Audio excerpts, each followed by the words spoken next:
कृपया अंधभक्त ये वीडियो ना देखें। रेलवे में पिछले 5 से 6 साल से कोई भी वैकेंसी देखने को नहीं मिली थी। लगातार सालों से कैंडिडेट टीचर डिमांड कर रहे थे कि वैकेंसी दी जाए, वैकेंसी दी जाए। और अब जब वैकेंसी दी गई है तो इतनी कम वैकेंसी दी गई है कि जिसमें एक वैकेंसी पे लगभग 2000 कैंडिडेट फाइट करेंगे। इतना कंपटीशन तो यूपीएससी एग्जाम में भी नहीं होता है जितना कंपटीशन रेलवे में होने वाली है। एलपी की पिछली वैकेंसी 2018 में देखने को मिली थी। एलपी और टेक्नीशियन मिलाकर के 63,000। 2018 के बाद कोई वैकेंसी नहीं आई, ना ही 2019 में, 20 में, 21 में, 22 में, 23 में और अब 24 में चुनाव के पहले वैकेंसी मात्र 5,696 वैकेंसी, उसमें भी टेक्नीशियन की वैकेंसी नहीं दी गई। अब जितने भी टीचर्स हैं, जितने भी स्टूडेंट्स हैं, सभी ये डिमांड कर रहे हैं कि ये वैकेंसी हर हाल में बढ़ाना होगा और सरकार को किसी भी हाल में ये वैकेंसी बढ़ाना ही होगा। यदि सरकार ये वैकेंसी नहीं बढ़ाती है, यही वैकेंसी रहती है और आगे आने वाले समय में जितनी भी आगे आने वाली वैकेंसी है उसमें भी कम वैकेंसी यदि दी जाती है तो ये जो करोड़ों बेरोजगार युवा हैं ये सरकार बदल देगी। 2019 में इन्हीं युवाओं ने सरकार बनाया था क्योंकि उस समय बोला गया था कि 2 करोड़ रोजगार दिया जाएगा। 2 करोड़ सरकारी नौकरी के नाम पे पिछले 10 साल में भी 2 करोड़ नहीं दी गई है और अभी जो वैकेंसी दी जा रही है वो इतनी कम है कि जिसकी कोई सीमा नहीं। आज के डेट में लाखों ट्वीट किए गए लेकिन एक शब्द ना ही सरकार ने बोला, ना ही रेल मंत्री ने बोला, ना ही कोई रेलवे जोन ने बोला। लेकिन जितने भी टीचर्स हैं, जितने भी स्टूडेंट्स हैं, सभी अब एक साथ हैं कि ये जो वैकेंसी दी जा रही है सिर्फ मान सकते हैं लॉलीपॉप फेंका जा रहा है। ये लॉलीपॉप के फेर में नहीं आना है और जो सरकार ने ऑफिशियली माना है कि उनके पास 2.5 से 3 लाख वैकेंसी खाली है, सभी वैकेंसी को रिलीज करना होगा, जारी करना होगा और एज रिलैक्सेशन भी देना होगा। आप लोग देख सकते हैं आज के डेट में राहुल गांधी ने इस पे आवाज उठाई।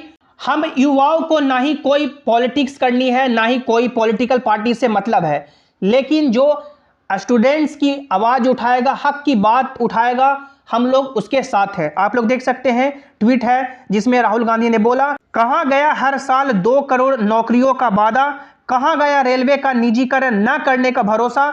एक बात बिल्कुल साफ है, मोदी की गारंटी युवाओं के लिए खतरे की घंटी है। उसके बाद देख सकते हैं दूसरे ट्वीट में, जहां रेलवे में लाखों पद खाली है वहां 5 वर्षों के इंतजार के बाद मात्र 5,696 पदों की भर्ती, प्रतियोगी छात्रों के साथ अन्याय है। रेलवे में भर्तियों को कम करने की नीति आखिर किसके फायदे के लिए बनाई जा रही है। लगातार रेलवे में वैकेंसी नहीं आ रही थी, लगभग 5 से 6 साल से कैंडिडेट इतने डिमांड करने के बाद वैकेंसी अब दी गई है, वो भी चुनाव को देखते हुए। यदि 2024 में चुनाव ना होता तो बाबा रे बाबा, ये वैकेंसी नहीं दिखने वाली थी।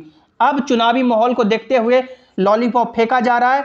उसके बाद आप लोग देखिए, जो ऑल इंडिया लोको रनिंग स्टाफ एसोसिएशन है, इन्होंने भी जो रेलवे के चेयरमैन हैं उनको इन्होंने लेटर लिखा और इन्होंने जो रेलवे की सच्चाई है कि एलपी को 10 से 12 घंटे, 15 घंटे काम कराया जा रहा है, जब जरूरी काम के लिए भी छुट्टी मांगा जाता है तो स्टाफ की कमी होने के कारण छुट्टी नहीं दी जाती है और अब वैकेंसी मात्र 5,696 दी जा रही है। ये कहां का न्याय है। और सरकार ने जब ऑफिशियली अपना कबूल किया है, देख सकते हैं 4/8/2023 के डेट में, जिसमें सुशील मोदी ने यह सवाल पूछा था कि कितनी वैकेंसी खाली है और कब आएगी, तो सरकार ने माना है कि उनके पास टोटल 2.5 लाख वैकेंसी खाली है।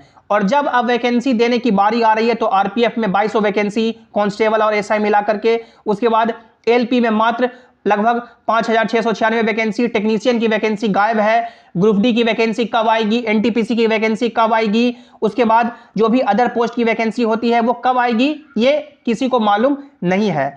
तो ये अब जितने भी लाखों युवा हैं, करोड़ों की संख्या में फॉर्म डाले जाते हैं। आप लोगों ने देखा होगा कि 2019 के वैकेंसी में 1 करोड़ 20 लाख, 1 करोड़ 30 लाख फॉर्म डाले गए और ये 1 करोड़ से ज्यादा सिर्फ युवा नहीं है, ये 1 करोड़ से ज्यादा परिवार है।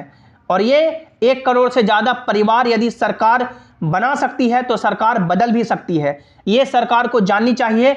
और यदि आगे आने वाले समय में जल्द से जल्द वैकेंसी नहीं बढ़ाई जाती है और जो लाखों की वैकेंसी खाली है वो नहीं दी जाती है, तो आगे आने वाले चुनाव में ये युवा है जो अपना ताकत दिखा देंगे और सरकार को दिखा देंगे कि यदि बेरोजगारी नहीं दूर की जा सकती है तो सरकार भी बदल दी जाएगी।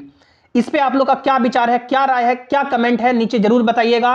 वीडियो को शेयर करें अपने दोस्तों के साथ ताकि जो भी युवा है वो जाग सके। और अब जितने भी गोबर भक्त है, अंध भक्त है, यदि अभी भी गोबर भक्त और अंध भक्त बने रहेंगे तो जिंदगी भर आप लोग ऐसे ही बेरोजगार रहिएगा और बेरोजगारी के आलम में जीना पड़ेगा।